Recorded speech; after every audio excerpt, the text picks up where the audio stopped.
annoying her, but finally it bidozi aka like ifuzia true no ya ha ị na-eje.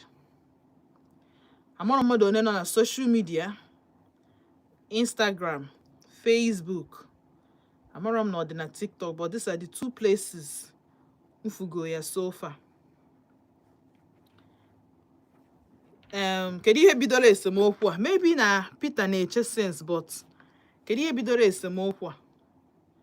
Na Peter the very proud, in fact ịmana agwa m si na two places enwe ike inweta nwoke bụ mgbe ọ dị too happy na mgbe ọ dị too down. Out of excitement ka Peter ji bịa dee na social media see that he's so proud if ụmụ ya ka ha na-asụ French, like they communicate in French, who Igbo help.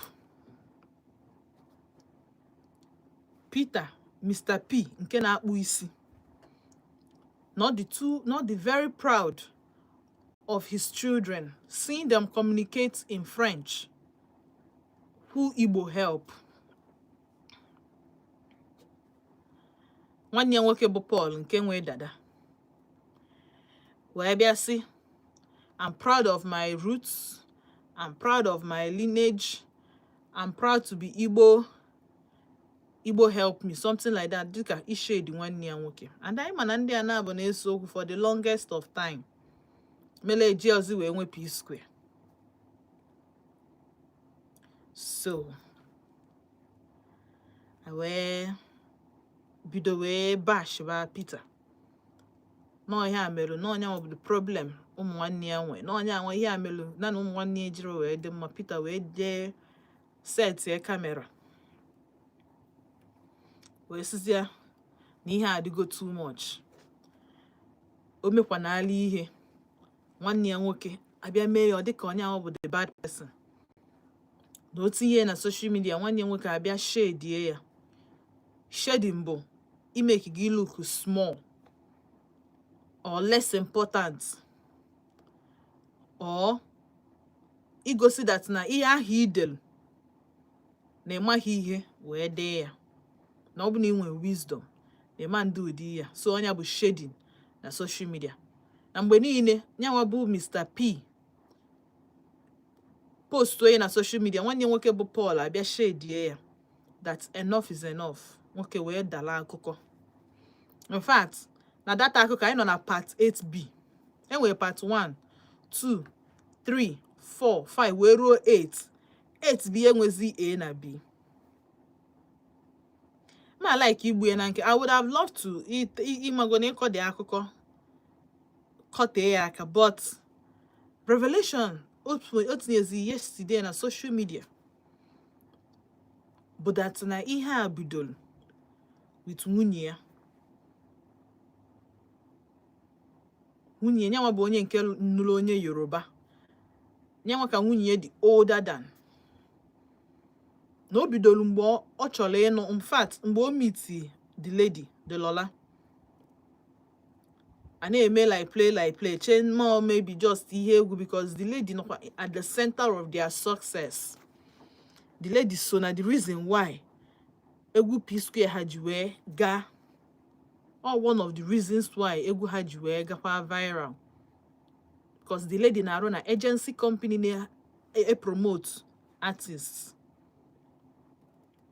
Fe Maria na-akọ ABC, Lola dị ime, ọ gwaghọ any member of the family, probably because na-enwego ka esi wee kwuo one or two things against Lola. Ọ chọrọ ibugodo ụzọ gbasara ya family ya mbọsị enye ha award way back as 2016 or 20 something. Mana otego wee mee ya announce na stage ka o keneche Chukwu, kene family ya, kene manager ya, kene mme ya, wee say that na ọ na-ekenekwa the mother of his unborn child.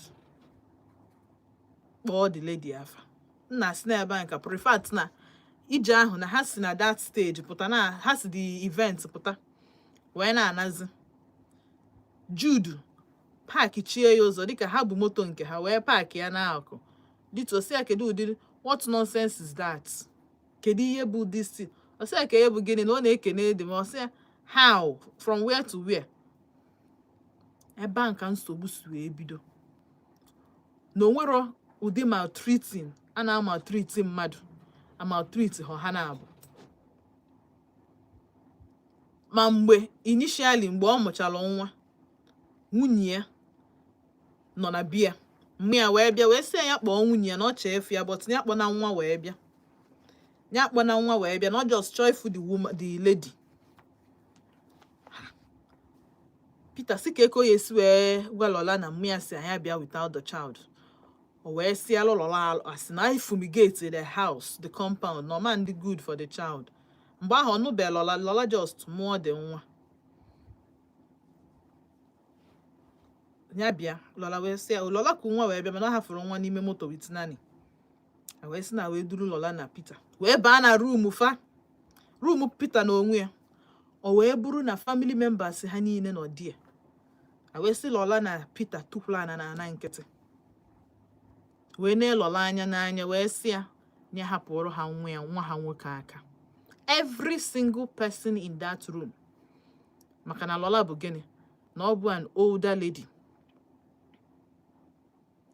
And na ọ bụ onye Yoruba.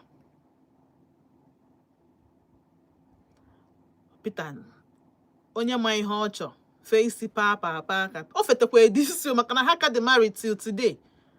Fade isi dị okwu ebido. Now nke ka Lola si wee meet Peter. Third manager Peter P Square ha. Ka ha na P Square nwee nsogbu. But before then, the manager agbagharịta a woman bụ a promoter. The woman wee na-akpọ egwu P Square ha. Asị na one day ọ chọrọ itinye disk P Square ha n'ime radio motia. The CD wee tọ. Ọtụtụ ahụ CD ahụ tọzi. The woman enwere any choice but ọgbanye moto ọ bụrụ P Square, egwu P Square. So because she's a promoter, ka ọ na-anụ egwu everyday, egwu na-make sense na ntị. Amara no 2014, 2015 that year or 2016, egwu a na-make sense n'ishi ya. I say or contact ya the manager, say ya kpọta P Square ka ha jebe shows. Ma nke a ya akwụ ụgwọ ma nke a ma nkwụ ụgwọ. N'otu aka ha si wee jegide shows o fe Maria ndị mmadụ kpọwazie ha direct wee kwụba ha ụgwọ. Mgbe ha na the manager nwee problem, asị kedu ka a ga-esi wee meet contact kwa this lady na ha need more promotions. Or PA the manager, because manager none had us in good terms, so they cannot call him. Where was there the lady? The PA will say okay, now this lady watch her just hi, I say yes, or say okay. Now I know how to get the number across. He went with the number, call the lady. 1, 2, 3 go. Name. Fair Maria. And the lady lowers there with agency company. Or the lady be a help push you Peter and Paul. Egwu na Lagos. Now, guess what? The lady Bunyanwa bụ the Lola Peter no. The lady na agwa gị ihe Bunyanwa bụ the oburo, like maybe they are destined to be together, because when we hear melu ị na-etinye disk na moto gị since ọ na-aga na-apụta oluzie na nke ndị ọdị stock ahụ ọ dịzi igebezie ya from there misie contact ajụbakwa ese enwetakwa a reunite kwa femare ndị a na-abụ fall in love, their love bụrụzie a problem to the family.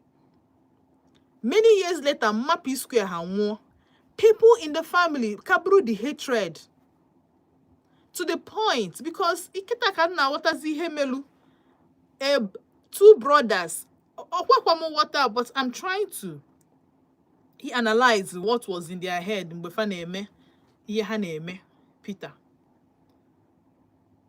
Peter nwee ike ọ dị ekwuchesi eziokwu dị na the matter. Peter nwee ike ọ bụ na o nwekwula ebe nyanwa na onwe ya dara mba. Mana onwe ihe bụ na actual the 3 managers na manage P Square ha before Jude nwanne ha nwoke wee manage befa. From day one, this guy mepela another account, another music label wee na ego ọbụla ndị anụ a na-agbata na-agụta n'egwu. It is more like no na-ewe 80% or let's say 75%. Onye Paul 15%. What is that 10% nye Peter? And Peter amara that this is what is going on for a very long time. Wee jezie. Mgbe okwu dapụta, o wee sị na ọ chefu bank statements. Mgbe a ji ile catalog P-Square. Akwebe catalog 1 naira say for what? How? Ka o si wee mee na ọ dịrọ possible. Mgbe aka o ji ejubazi ese. Ese ahụ ọ jubazi ka o ji chọpụta na nwanne ha nwoke bụ Jude si na ọ bụ manager. Na ha na ya na split ihe ọbụla ha nweta from egwu for 50-50. Nya ọbụla ha wetele egwu 3.5 million. A ga-enye Peter 1.5. 1 point like I came into 3. Otu ọ ya wapụta kịta anụ anyị si 3 divided or 3.5 million divided by 3.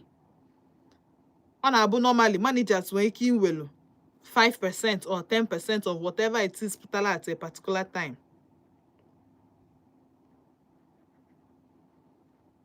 Nya ka ya apụta because na onye a bụ their manager. Eke ya 1.1 nya ke ya keriche 1.16 100,000 otu oshi wee pụta. Still this guy nwee the mind, nwee the obi na divert ego. Na-egbu more than he should gbuo n'isi ụmụ nwanne ya na-abụ. So Peter apụtago wee notice that this is what is going on. And for longest, ebedo Peter as onye with the problem. Si na nwunye no since nwunye batala ka ezinụlọ fa ejiro wee nọrụ n'ofu. Even years after mmafanwu akaburu nya bụ ihe n'obi. So it's more like no ụmụ nwanne na-follow footstep on mmafa. You know that thing bụ na mmadụ bịa kịta anụ a asị na ihe a n'ezinụlọ na n'otu a ka esi eme. Okay, let me take it for example. Na ịbịa na ezinụlọ m kịta na iwu na ị ga-eteta ụlọ ebe 5 iwu liri 10 minutes enye gị gbatịa pụta na palọ ka ekpere na ekpegide ekpere till 7. And ọ bụ na ịpụtaghị by 10 minutes after 5 ahụ ijeje nọrọ under the shower. Mmiri a na-agba gị n'isi. No ya wụ your punishment. Na ị ga-anọ under the shower. So mụwa ba ntị Chinazọ implement ya. Even ka mma nwụcha. Kama ụmụ m ga-ama na ihe adịrọ mma. Hosea. They continued from there. They want sị ka ị bịa sị na ị na-achọ itisa nya bụ ihe ndobere. I nwee nsogbu with ndị dị ndụ. To please mụ nwa nwụrụ anwụ, I nwee issues with ndị nke dị ndụ. This is what is going on. So because na Peter ekweghị ịnọ ntị, because na Peter decide go na ọ ya aga against their mother even at death, even in death nwa. How is he Peter as the bad egg in the family? Meanwhile, this boy ga-eje rụcha ọrụ, gbacha mbọ, taa ọfụ dị na ya. Ma nke a ya ebe akwa ma nke ndị fans onwe nke ihe ejede sef efu ndị ga-akụ gị ọnụ, inwe ike ịbata na social media achọ ofu ihe aya asị because to that time Facebook dị kama na Android phone adịbe rampant otu oshi wee dị kịta.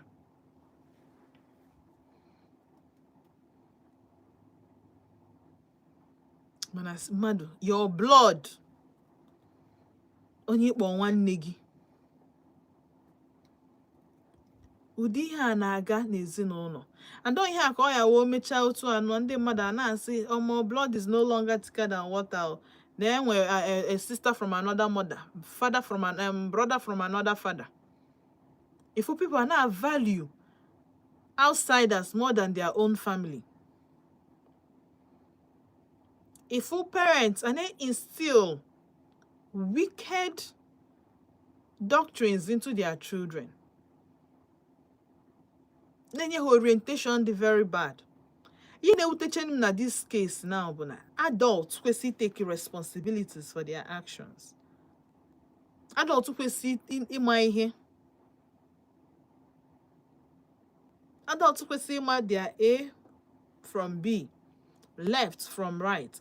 How wabuze ndibuna, yeah. Then it be as an elder person or as an elderly person. Go and be a tolu, Jude tolu, Peter and Paul. Jude be a tolu, Peter and Paul. But at the end of the day, go abu Jude. Touch almost to madini because someone only toya.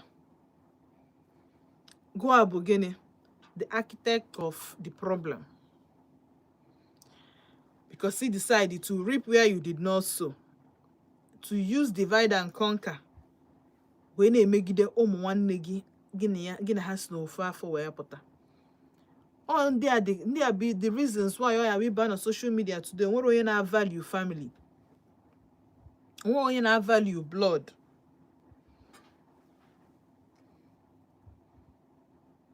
Mothers like this are the problem I in a society.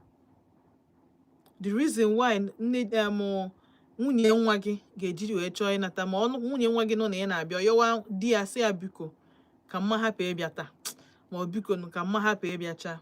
Why not ịga village jefia kama ọ ya abịa. People like this are the reasons why their sons ji agba ọsọ nalie ma mfụ ha anya for long time.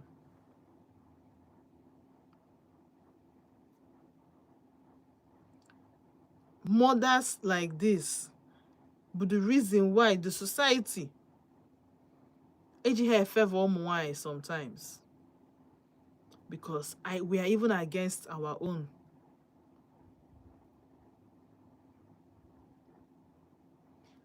It is quite unfair. Ni ihe anyị na-suspect mechala bụrụ eziokwu.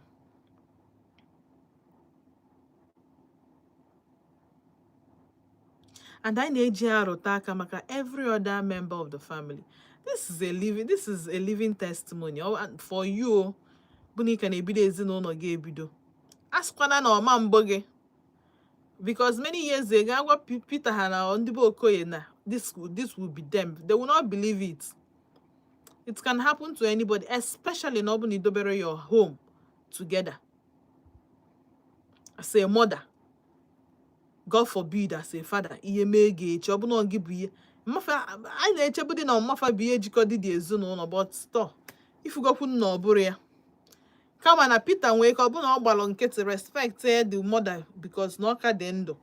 Onwike lola enwu na ebe ozo. Amaro no. Because that's na after omuchala umu na abo ka oju eje me ihe n'isi the girl. So he go see the battle. The woman, the Peter with too much respect for the wife that no choka the news was outside. No come on onya nwa gwalowa. No na expect a child because so make the basa no. He gana anozi when the woman the desperate.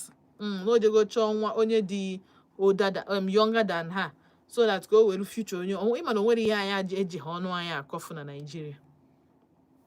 Because Obiana said that you know this person more than they know themselves.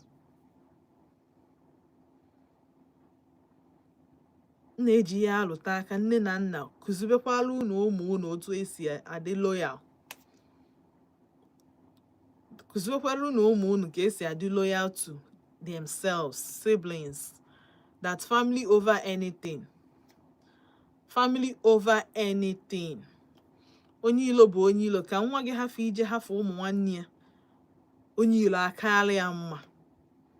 I promise you, ọ bụ na ị na-eme otu a, a time will come we get na regret ba. A time ga-abịa, you will regret it with everything no get inside. You gonna wonder say kedu mgbe kedu ka o si eme. Kedu ihe ị ga-eme to remedy it. Ekwe ya ka nna agwa unu kịta anyị ga-anụkwa from other people. Anyị ga-anụ from other callers. Kedu ihe a ga-eme ka enwe ike wezuga anya ọfụ obi adịghị mma n'etiti ụmụ nwanne. Maka Jude na Jude na Paul rob. In fact, Arab who ma Paul. Maka equality oneself in no see. So ha rụọ ọrụ kịta Jude ewelu 75%, nye Paul maka na Paul wụ ọkwa aka onye ya 15%, Peter ewelu 10%. Even Paul one self enwetara half of ihe Jude nweta, so ọ na-arụ ọbụkwu Paul. Adị m sure na by now Paul na onwe ego shock. Ego shock. Cause o ji record like Peter ji evidence wee na-ekwu okwu. Paul nwee ka ọ mara na ọ dị this bad. To the point na Jude na-alụ ụlọ just a stone throw from ebe ha bi n'Ikoyi. Just a stone throw. Mana Peter amara maka ya. Peter asigo that na every birthday ha bụ 18th November na ọ dị anọ bie because how ka ọ ga-esi n'ọlụ bie mana na nwanne ya nwoke ama celebrate nwu birthday. No ya mere every 18th November release the egwu ka ọ dị ka o nwere ihe ọ na-celebrate, but no where he leaves his house because na nwanne ya nwoke na-ejizi eshe di apụta nya nwa na onwe ya na-akpọ no party. Nya nwa adị akpọ na anybody, so ọpụta ọ hapụ bie jebe be a friend. Mana kịta ọ sị na those ones agago na nya nwa na onwe ya wegharịgo birthday ya to 30th November. Anyị nwa bụ na anyị bụ ndị November na ya sị biko nye hafi ya na 24th November ka mụ na ya share birthday. Ana m like imekọ ihe wit ndị bụ ezigbo mmadụ. But anyway, mgbe nna chetara azụ emepe folo ndị ọsọ nchịkọ na mkpụkọ ka nzakọrọ unu ihe niile this boy call. Ndị arụ ọnụrụ ya streets. Ndị arụ ọnụ ihe emelu Peter monkey dey walk babu dey chop. Mana nsogbu adịrọ nna anacheta azụ. Mgbe nna chetara azụ anyị akpatọpụ ya bụ nkata cheta na ịnọ na Volt 104.3 FM. Afa mba nticha azụ na-asị gị daalụ.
All right, nwayọ bụ egwu ahụ anyị might get kita from Flavor. Yes, nwayọ but I notice him na ndị nwayọ one self iji dịkwuzie ya nwayọ kita anụ a. Ndị nọ na high lane, ndị nọ na express agbajiri gị aka, gbajiri gị taya, ọ bụ na ụkwụ ka iji aga fa na alụghị ma ụkwụ tinyekwuo na nke fanwe, ọ bụ na moto ka iji aga fa over speed ego eruo na mgbago oni a pọmpụ taya bidokwa. So nwayọ but ndị ji nwayọ is life actually fair on them? Cheta na ụbọchị nketa na anyị ji maka nne, rolu nne na ezinụlọ wee bịa n'ụbọchị nketa, ihe nne kwesịrị imegasị ka ọ ga-abụ mgbe na ọnọrọ ya nke bụ nke ezigbo ya akontinuo ya, nke bụ nke ezigbo it will be continued, nke bụ na-abụrụ adịrọ mma anyị akwụsịnwu ya. Maka na once a mother bidokwe n'elu nke na-adịrọ mma, ọnwụba ka ọ ya abịazisisia mba n'ihe a na-eme adịrọkwa mma, depending na ọ bụ na Chukwu nyere ya a chance if her loved ones. The same thing with ndị nna. Case anyị ji maka ya wee bịa kịta maka Peter, Paul na Jude.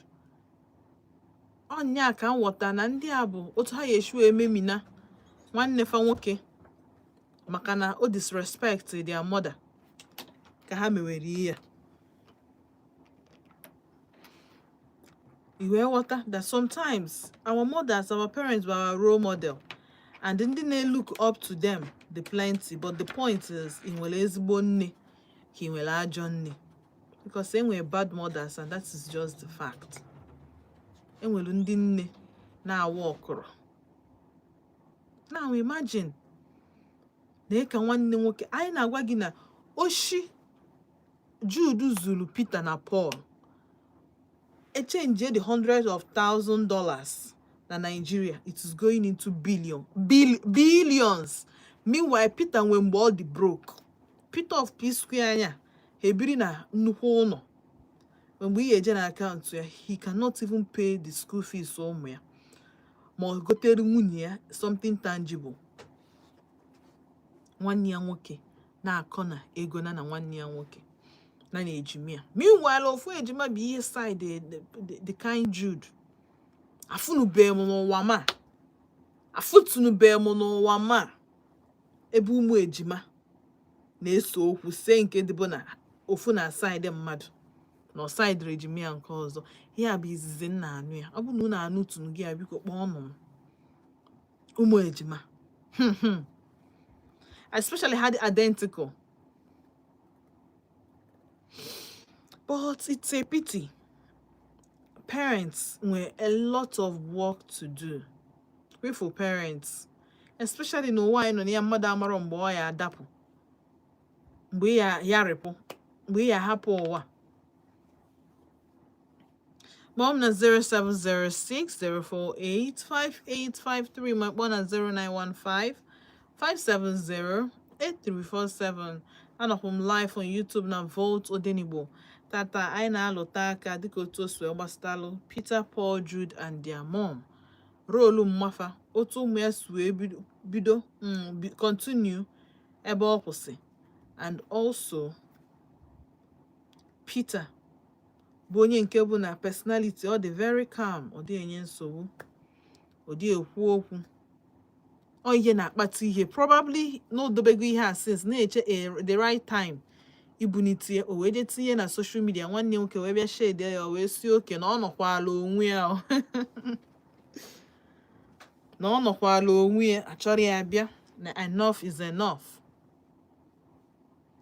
So one na 0706-048-5853. My one na 0915-570-8347. Ka my filo masali yenji makia beta. Hello. Hello. Mbada.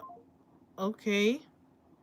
Anyị na-ekwu maka ndị nne rolu fa ya kwesị imele ụmụaka ha wee jiri P Square nke anyị ma maka ya wee na-alụnye aka. Hello. Hello? Hello. Mbadoma keke ime. Good evening. Good evening. Yeah. Our network gị kọ nke anyị. Ke nke ọ bụ abụ. Iji si weghachi m azụ. Oh. Ma ọ bụ na 07060485853 nwekwa na 0915-570-8347. Hello? Gbatịnata redio gị o.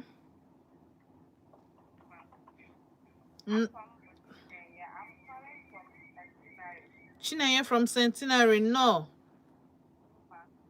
Ganir.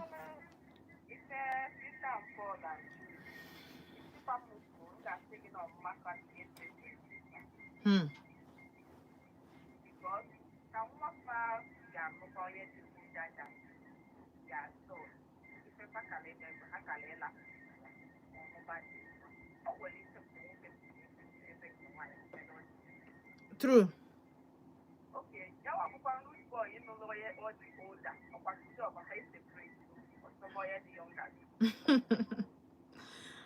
Hey, my dear, oh, as in, we from wine and nudzie.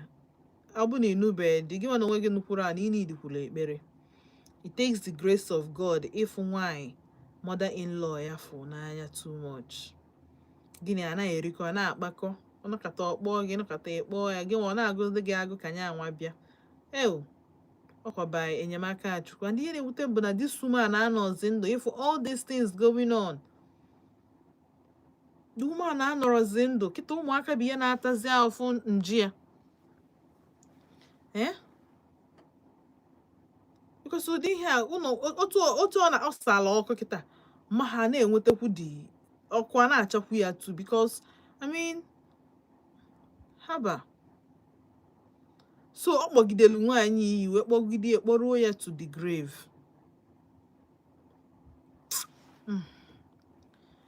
Hello? Mgbede ọma ka eke ime? No.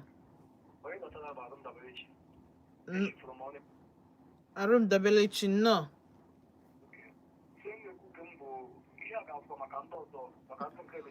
Eziokwu.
Daalụ so. Daalụ. And ihe bụ ihe mere a lot of ladies, ha ebe ha na-asị mba o na ọ bụkwa na mma nke nwoke dị ndụ na fa chọrọ iche na ha na-akọ ọsụ nke nwaanyị enwụ nne nke nwoke enwụ ịnụ ka ebe ha na-asị ei hello ka ime mgbede ọma udo dị ka afa gị na ebe isi akpọ m Papa Ejima from Iva Valley. No. Nke obi gị nke ọnụ gị dịzi nwayọọ udo adịkwa. Ehe, oyi dị gị n'arụ. Aye, ọ gbagotekwe, sorry. Ndo.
Yes.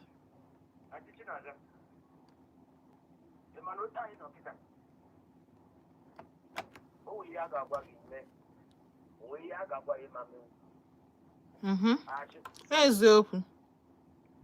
No matter how ihe ọbụla dị nke nwoke dịkwa na ama otu ya na-adịgara shibido kpụta nke nwoke tinyere virus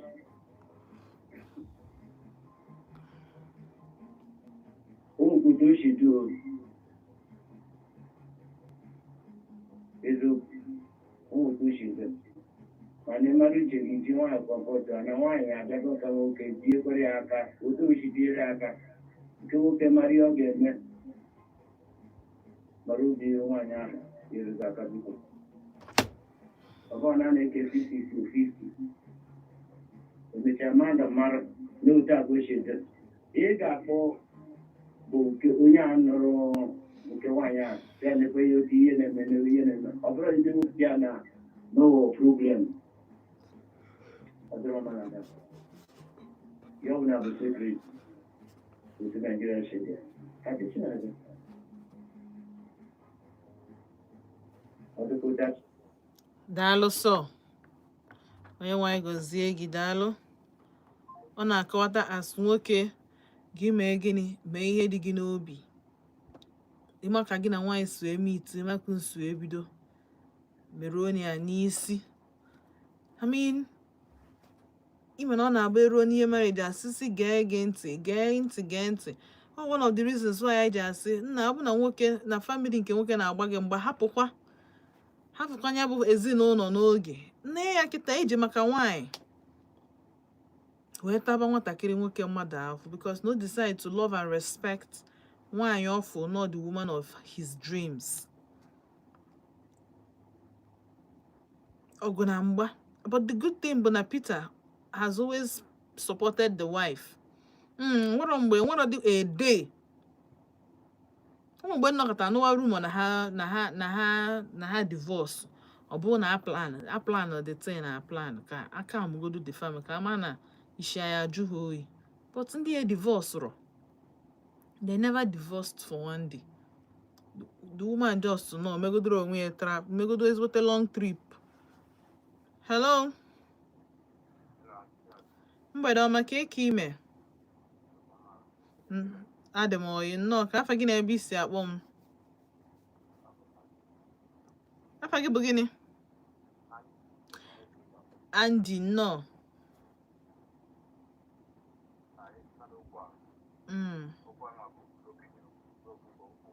Ọ bụrụ asị.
Keki sue feel ya na ọ kara maintain the peace.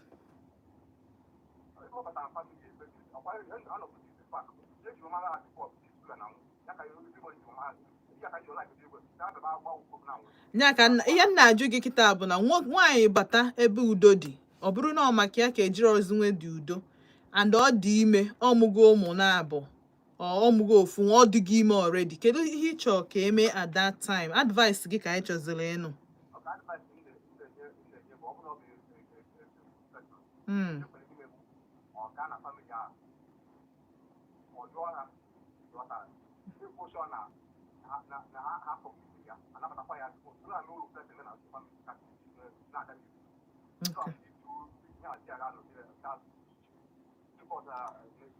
Ha ebi ọkwa iche, onwekwe mgbe ha ji biri iche, but nsogbu adịrọ. Ị gwara anyị fa gị na ebe isi akpa anyị? Andy. Alright, daalụ so. Alright, daalụ. Ọ na-adị very important a na-ekwu okwu ị na-ege ezigbote ntị, like to align with akụkọ. A sị gị na ndị a na-abụ bidoro before ha enwe ego. Nwunye anụwa so na the reason why P Square ha ji wee bụrụ P Square in Lagos. Nyanwa bụ ihe promote rufe egwu because ọ na-arụ na agency company. In fact, the lady ka bụ P Square ụzọ wee metụ ego aka. That time P Square ha na-perform. Some places a na-akwụ ha ụgwọ, some places adịghị akwụ ha ụgwọ. So na ndị mmadụ ma P Square ha wụ because of the role the wife played, this Lola. Now the problem abụrụ na the girl inunugo onu nya since iji emewe social media nuwo onu P-Square inunugo onu Lola oputanugo make trouble. The problem is that unlike Davido nụrụ onye Igbo, ndị be Davido maọbụ ndị be Chioma adịghị tribalistic, ndị be Okoye the tribalistic. Their problem bụ na the lady bụ onye Yoruba and not the older than P-Square. I am Peter. In a family, if unu abụfuru onwe unu anya, mụ abụ nke nwanyị, nwafa nwoke na-encourage mụ, don't worry, things will be fine. Onwekwa onye ọzọ abụrụ mụ na gị. O ji maka okwu a na-esen wee delay ịnụ that lady n'oge. O ji maka ọ ka gị ịnụ that lady before ọmụọ nwa nke abụọ, but after ọ mụchara nwa nke abụọ ka o jezi je mee ihe n'isi the girl, because half go na ojije mba ụna mba, both of us will die here. And the basis eji wee kpụrụ this girl n'ọnụ abụrụ na o nwere ajọ character, ọ bụrụ na ọ bụrụ ezigbo mmadụ, ọ bụrụ na ọ bụ ajọ mmadụ, ọ ma na-enye P-Square ha promotion, ọ ma na-eme help ha the way o help ụfa tupu ha bụrụ mmadụ, tupu ha enwetabezie dollars. Tupu Jude abata in the circle of P-Square,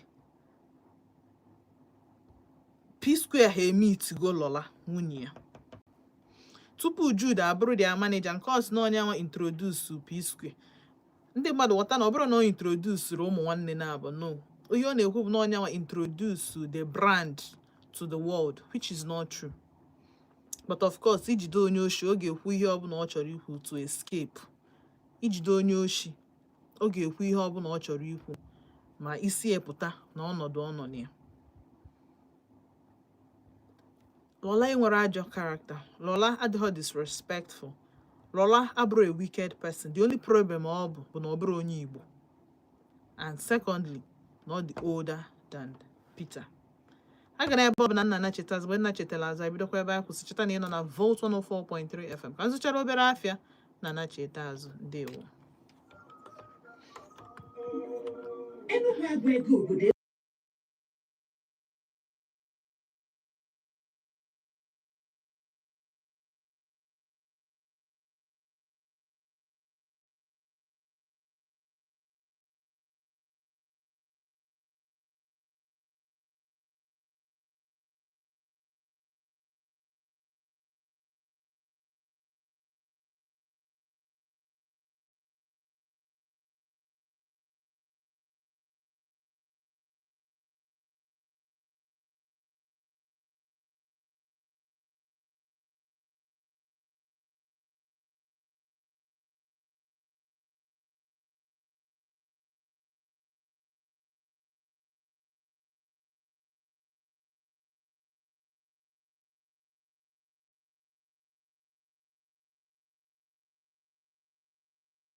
ODENIGBO Nime Vote 104.3 FM. Afọ Konyako.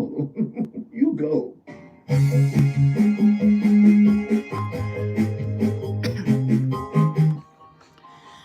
All right, so na chetago mazo na Vote 104.3 FM afamba ntichinazo. Egwu agụchapụ kịta bụ Beautiful Onyinye. Ị ga-eche na otu abụrụ afọ Igbo na ị ga-anụ Igbo ike asị. So Onyinye bụkwa alright, achọrọ m ịfụnanya na sistem afọrọ aka m itielu ịfụnanya onye mbụ n'obi ọ because of ịfụnanya na-apụkwa ahụ. Jude rob lie of P Square, but kịta ka ịma mba Jude bụ an adult. O take responsibility. O take some responsibilities. Go. Yes, because okenye bụ onye kwesịrị inwe ike iyuzu nọmba 6 ya. Kwesịrị na-eche uche ọfụma ka mmadụ. Na-eche uche ka onye si n'ọnụ eri ndị, dịka onye si n'imi eku ume. Dịka onye nwee brain n'isi. Kedu ka ị ga-esi wee value onye nwụrụ anwụ karịa onye dị ndụ? Una dey do because the truth bụ na ihe mere anyị ji na-akọ ihe a bụ na mmadụ anwụrụ from this whole saga. Imagine na anọkọta kịta si na P Square da because na ọ dị depressed. Ọ na nwunye ya nwụ maka na a na-akụ ya left, right and center. Or even Jude na mmekiri arụrụ anyị ya niile ihe mee ya bụ na esemokwu akwụsịbe. Ọ bụ na mmadụ nwụ with esemokwu a ya continue ka ya bịa siba na fault mmadụ. Kedu ka akara isi wee mie? Onwe ihe m aghọtara ndị ọ na-agbagwoju m anya. Ihe m aghọtara bụ kedu ka enwere diọkpara onye nke a na-akpọ Henry. Kedu ka o siro wee salvage nwunye nwa nke diọkpara a bịa tọchala onye ọbụla. Ọ tọrọ Jude wee tọọ nke nwanụ. Enwekwe nwanne nwoke na-agbakwa break dance nọkwa na their group o. Ọ na-emezi ihe, ọ na-esezi ihe ose nwee art gallery nke ya. O nwere onye salvage nwere this problem. Ihe na-agbagwoju m anya bụ kedu ka ndị nọ n'ụlọ bụ okenye si wee nọ n'ụlọ ewu ya amụ n'ọgbịrị. Ma ọ bụ na dị ewu mụ n'ọgbịrị. Kedu ka ndị nọ n'ụlọ ndị okenye kpọrọ onwe fa okenye si wee nọrọ ụdị ya wee na-ebe. Amụrụ m ebe a ebido. Ọ na Jude zuru ya oshi. Ka ọ na-ezucheli ya oshi, apụta na social media mee ya as if na onye ahụ bụ the wicked bad person, na onye ahụ the bad egg in the family. Ka ọ na-humiliate this guy within the family. Amụrụ m ebe a ebido. But ọ dịgo ka ọ ga-adị the way forward ka anyị na-achọzi anyị na-achị ya n'isi ndị na-ege Odenigbo. Ọ bụ na ịbụ nne, ịdị ekwe your daughter-in-law ịnwụ mmiri tọgbọ iko. Hai. Ọ bụrụ nwa gị nwaanyị ị ga-alaiki ya. Ọ bụrụ gị nwa na onwe gị ị ga-alaiki ya. Eme gị otu isi eme ndị ọzọ na-adịrọ mma ị ga-alaiki ya. Chekigodo na ọ bụrụ nọ gị.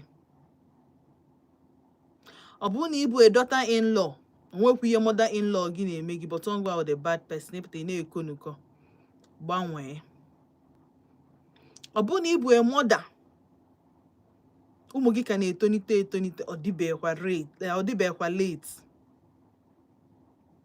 dịbekwa late. Kịta aka bụ that time inwe ike ịkpọkọnata ụmụ gị ọnụ. Ha bụrụ one of those examples why people would want to have good relationships with their siblings. Your family bụrụ that one family ga-eme ka other people look up to families. Ka anyị nwee hope na blood ka bụ blood and blood is thicker than water. Because ihe a na-eme now na-egosi that na Peter nwere more family outside his own family. Ndị kwesịrị ịghọta ya bụ ndị adị aghọta ya, mana ndị iro na-aka aghọta ya. me able to understand why people get food here and habikwa na ezinụlọ fa ọ na-eme and ọ maka na obi nwanne adịrọ melu mma asịkwa gị o nwere ike iyechu ezuo mmadụ ohi ndị ụwa fie aya akpọgụ n'ọnụ m ga-try pick 2 calls ọ bụ na a ga-elimit nwunye to 2 minutes ka m pick njisike pick 2 calls right then mpịachie for the day. Hello mgbede ọma ndị mma ka afọ gị na ebe isi akpọ wenite ọnụ gị nwee 2 minutes. Ifenna from Ọka ka esi ebe isi akpọ m n'Ọka. Ifenna ka ebe isi akpọ m n'Ọka. Ifite Ọka, wow. All right, welcome. No. Oh.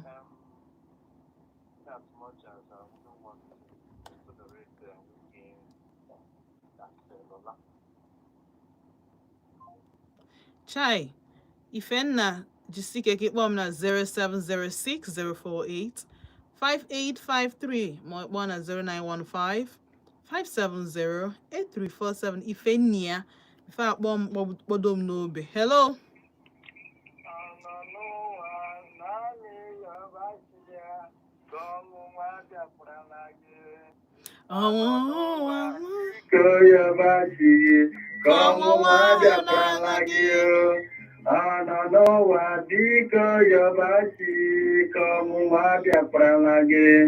N'ọnwụnwa bịa dịka ụwa agwụgo ọnwụnwa adịghị.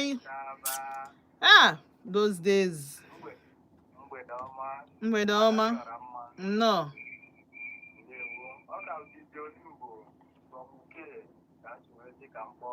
DJ Olimbo, no.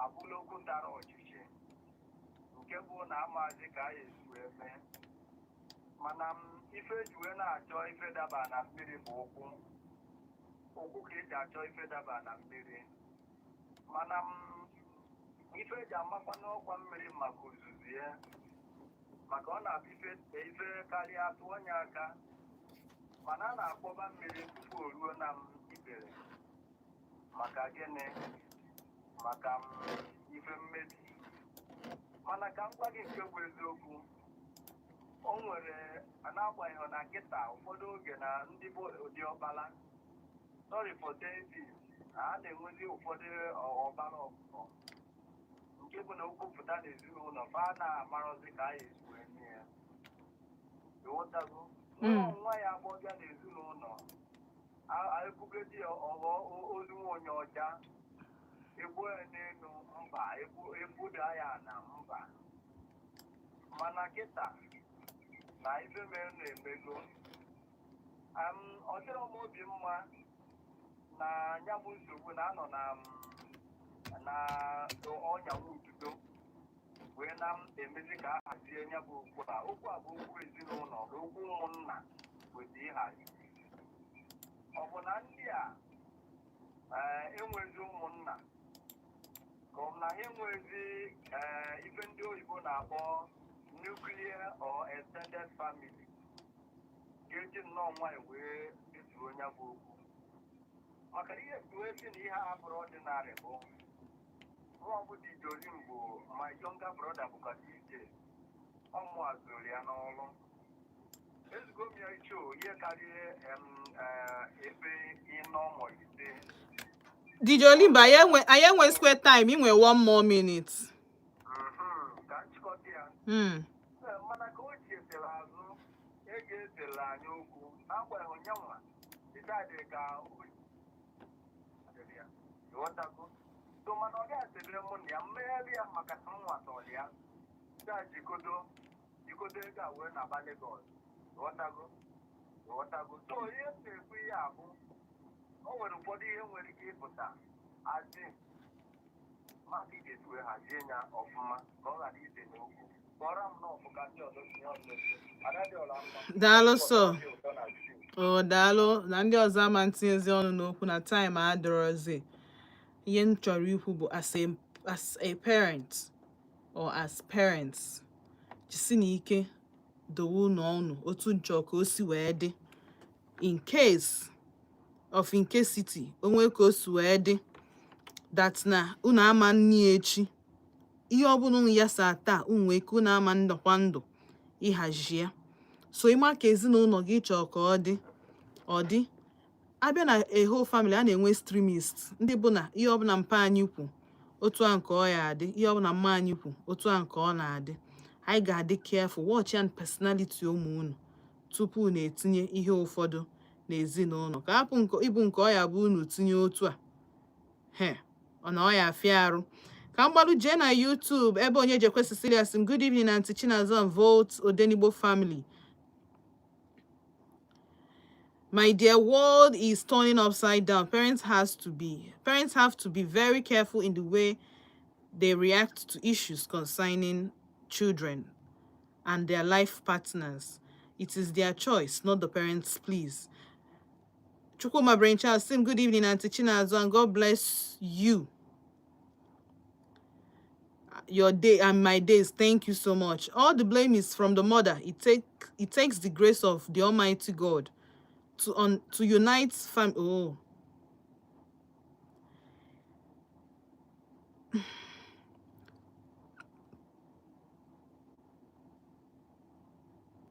when you were no, ndị na-akpọ m na phone achọrọ ka m zuo ike.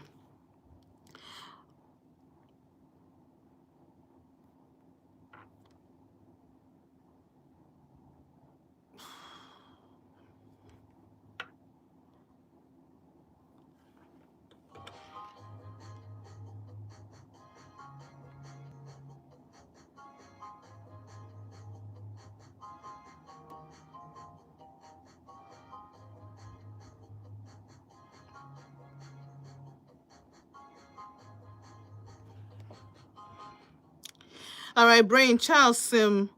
All the blame is from the mother. It takes the grace of the Almighty God to unite the family back. Jude is high foul in the house. Jude should go and apologize to the family, especially Peter's wife. This is really Italian jacket. This is really Italian jacket and it's beautiful, and you too. Thank you so much, Brain Child. So because some greetings to Nezma and I'm here choide. Nenam, I'm here choide but on your request Cecilia, Chukuma Brain Child snake negi. Thank you so much, Brain Child. On your request Cecilia about that. Look at the wahala that is going on now in once a lovely twins. The painful part is that it's their senior blood brother that is the architect of all this betrayal. I don't know how their mother